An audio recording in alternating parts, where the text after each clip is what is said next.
Toshkentdan Moskvaga, Sankt-Peterburgga, Yekaterinburg, Ufa, Perm, Kazan, Nijniy Novgorod, Vladimir, bundan tashqari Penza, Samara, Orenburg shaharlariga ketmoqchi bo'lsa, sizlarga Uzavtotrans hamda hamkorlikda IP Kadirov avtobusini tavsiya qilamiz. Haftaning 7 kun davomida kunlar davomida reyslar amalga oshiriladi. Kim ketish istagida bo'lsa, ishonchli nomerlarimiz yozib qoldiramiz. Bemalol murojaat qilib, o'z joylaringizni band qilishingiz mumkin. Har bir yo'lovchiga 60-70 kilogrammgacha yuklar положено. Bundan tashqari, sizlar o'zingiz bilan birgalikda 5 kilo, 10 kilogacha ruchnoy olsanglar bo'laveradi. Avtovokzalga kelasizlar. Toshkent xalqaro avtovokzalidan chiqqaningizda ikkinchi etajda bizning ofislarimiz joylashgan.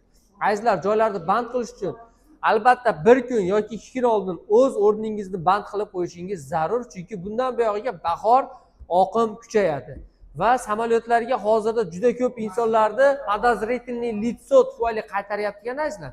Shuni hisobini olamiz va iloji boricha sizlarga tavsiya qilardim, avtobusda ketinglar. Agarda sizlar bez dokument yurgan bo'lsanglar, grajdanstvo tanishingiz bor yokida 100% dokumentalni yurgansiz, yo bo'lmasam vidnoshitsiyaz bor, ili RVP bor, пожалуйста, любой aeroportdan uching. Agarda sizlar yo'q, men baribir samolyot uchishim kerak bo'lsa, samolyotda faqat Domodedovo yoki Vnukovo uchganlar ma'qulroq. Chunki Sheremetov va Zhukovskiy ko'p insonlarni подозрительный лицо deb qaytaryapti.